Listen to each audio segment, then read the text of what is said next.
Cu minte, primul podcast de educație media. Înțelegem împreună ce e fals și ce-i pe bune.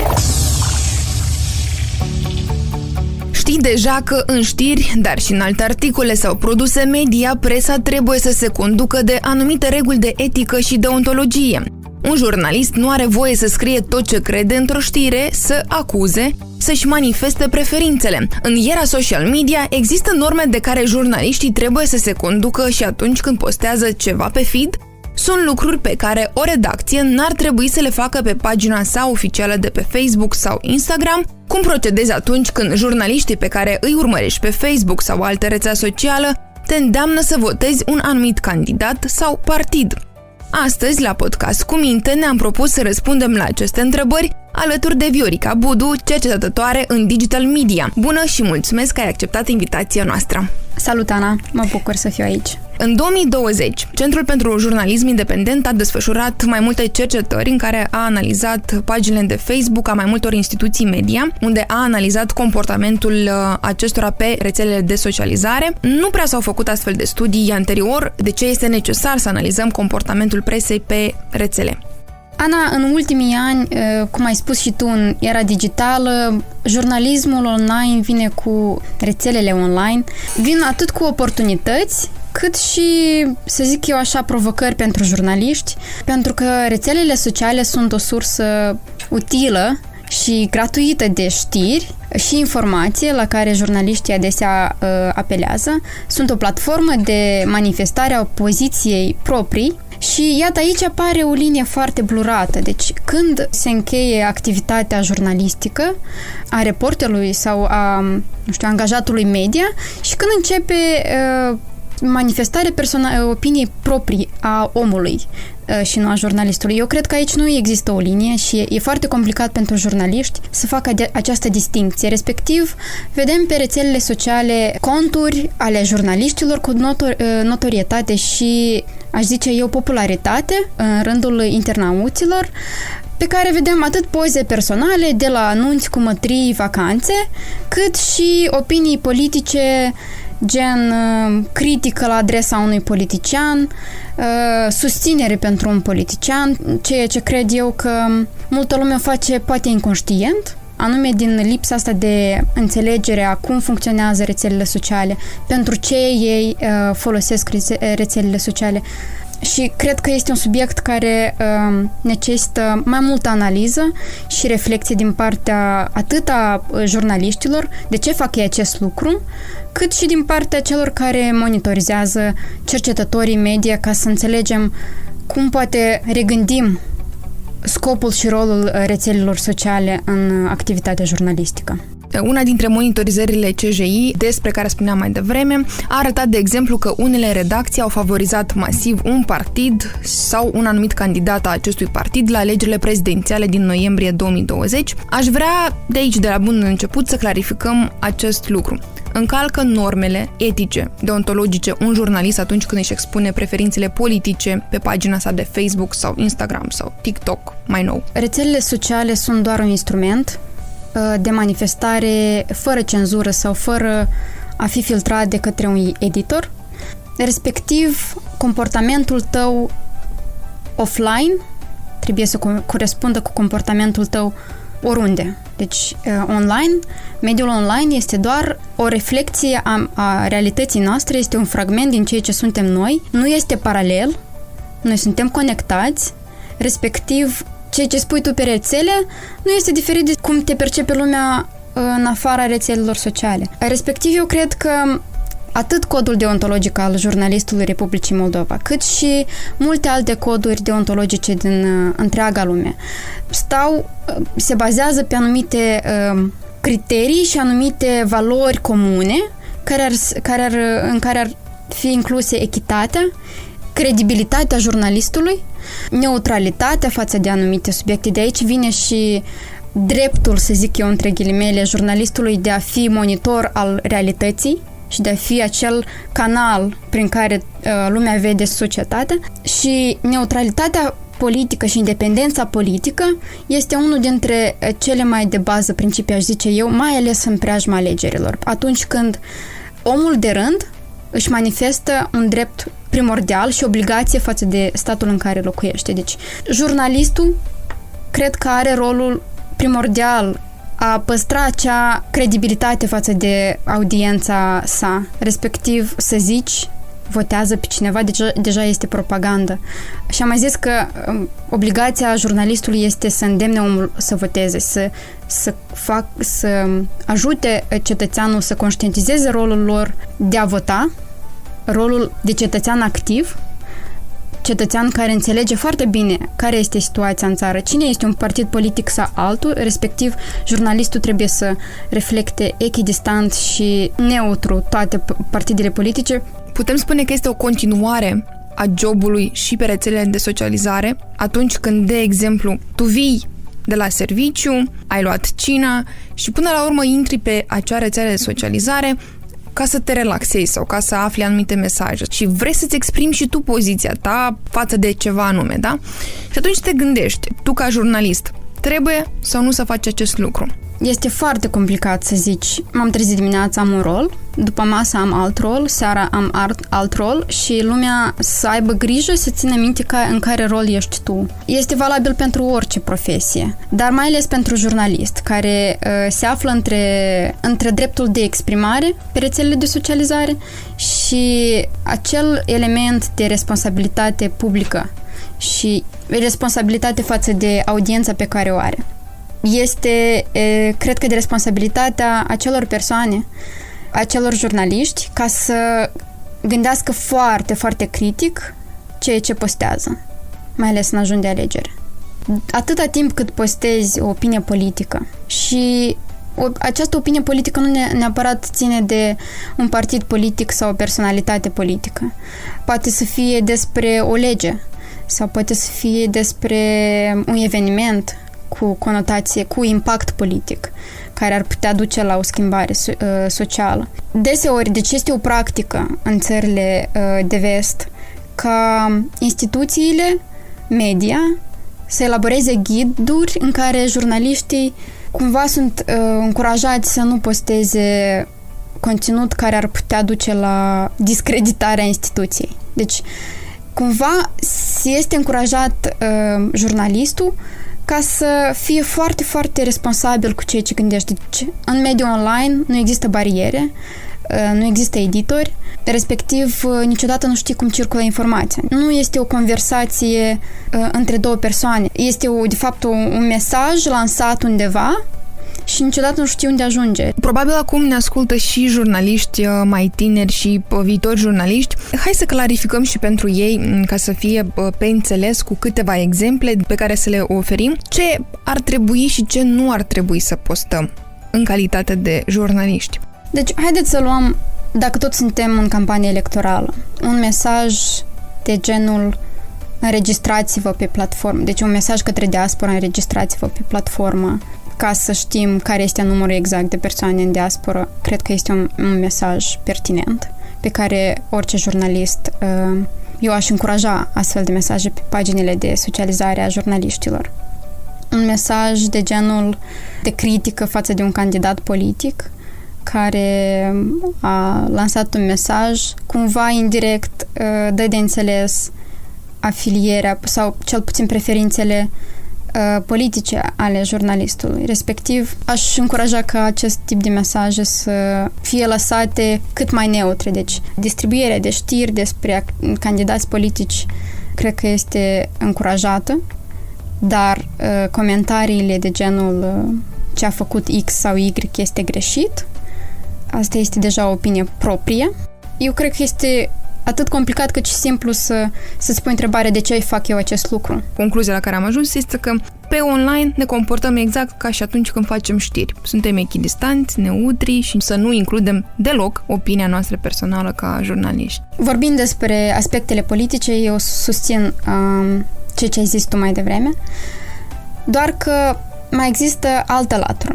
Ca să fim corecți, trebuie să valorificăm și capacitatea și posibilitatea acestor tipuri de conturi publice ale jurnaliștilor în a face bine. Pentru că pe lângă politic mai există și viața de zi cu zi, în care sunt cazuri în care doar un jurnalist, deci o postare de apel la ajutor sau o postare despre un caz sau o situație, poate să aducă mult mai multă vizibilitate și audiență și suport și reacție din partea publicului. Respectiv, nu e o întrebare de trebuie sau nu trebuie.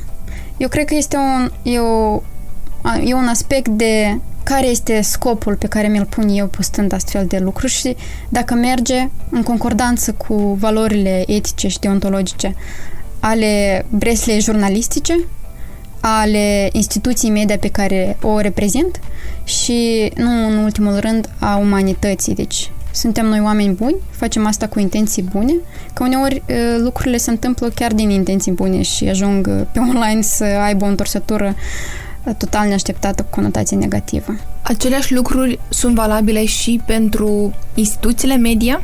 Monitorizând rețelele sociale ale instituțiilor media cât și a jurnaliștilor, văd o delimitare clară dintre sticlă, ecran și rețelele de socializare. Este foarte bine de înțeles că totuși mediul online, pentru mediul online contează fiecare vizualizare, fiecare click, like, share și este o parte importantă pentru că astfel instituțiile media își mențin audiențele active, oferă o platformă de interacțiune cu conținutul media pe care îl postează. Dar în același timp grila de Facebook nu are limite. Respectiv, uneori am mai văzut și postări cu tentă de senzațional, care pe sticlă nu ar fi apărut,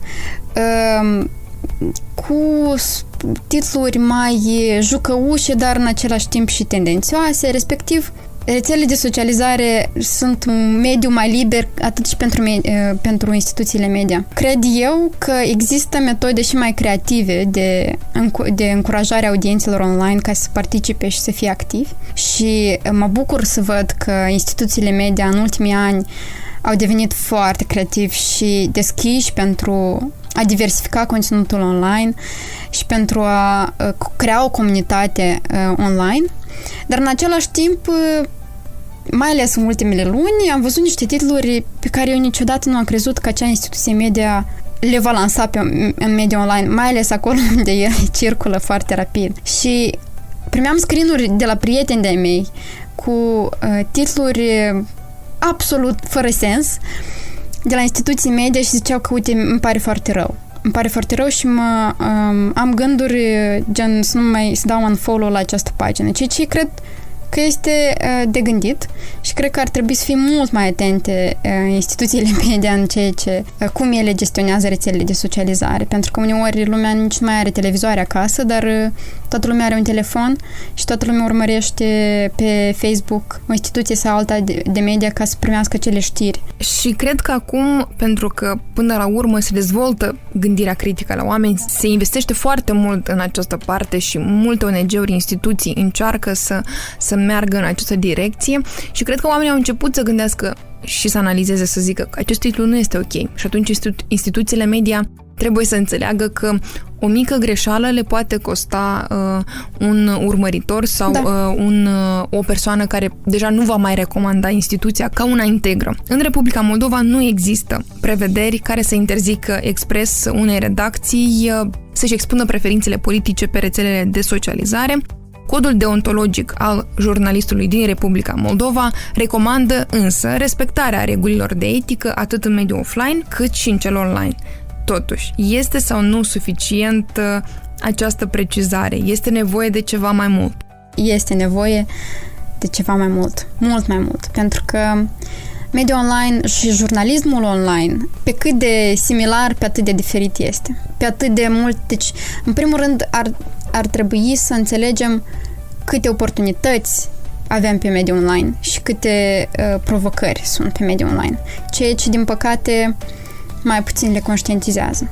Codul deontologic este foarte larg și așa ar trebui să fie un cod deontologic, doar că cred că ar trebui să conțină mult mai multe detalii despre ce presupune jurnalismul online și acea frază, atât în mediul online, să fie mult mai mult desfășurată, cel puțin. Ce ar trebui să includem acolo? Ce precizări ar trebui? Cred că ar trebui să dăm definiția jurnalismului online și a jurnalistului online, pentru că totuși jurnalistul care activează în mediul online este bun, în Moldova noi facem de toate, dar totuși există o diferență, pentru că jurnalistul din mediul online, fie el freelancer, deja nu mai există acele elemente de filtrare și de editare, pe când în jurnalismul tradițional avem un editor, un redactor.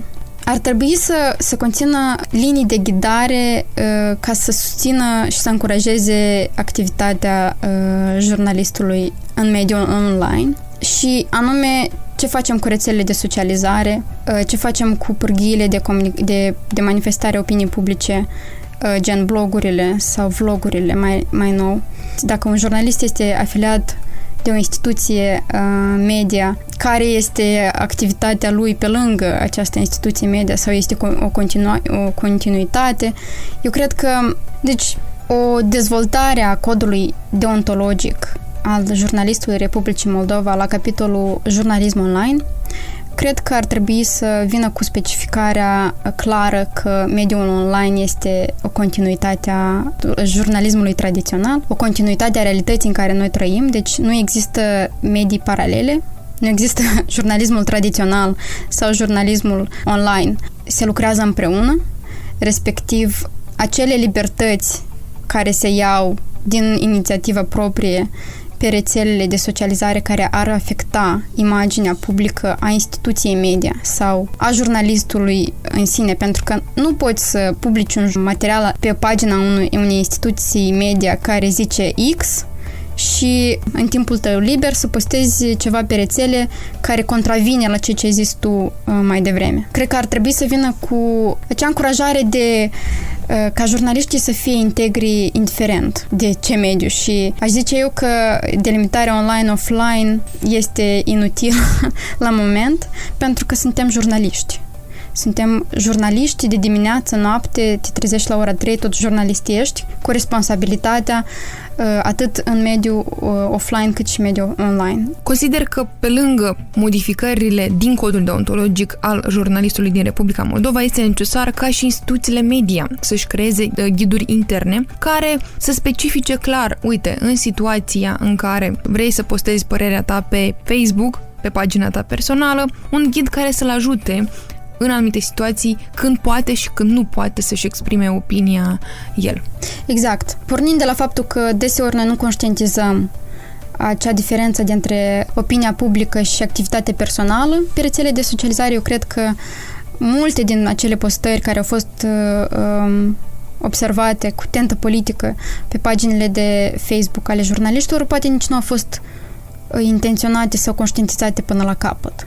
Sau dacă au fost conștientizate, atunci nu a fost conștientizată care ar fi impactul asupra imaginii instituției la care lucrează. Respectiv, acest ghid ar fi de foarte mare ajutor ca să stabilească clar relațiile dintre jurnalist, instituție media și ar fi un punct de referință pentru a reduce cumva postări care duc la confuzie și la pierdere de credibilitate din partea publicului față de jurnaliștii pe care îi urmăresc pe rețele de socializare. Dar mă întreb dacă aceste limitări, până la urmă, în mediul online, pentru jurnaliști, reprezintă vreo îngrădire a dreptului la opinie.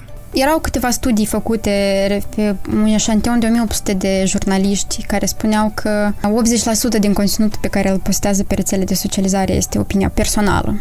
Respectiv, elementul de lipsă de obiectivitate persistă la greu pe rețele de socializare. Unele instituții, gen New York Times, au interzis ca jurnaliștii să-și manifeste opinia publică. BBC a interzis ca jurnalistul să-și anunțe preferințele politice.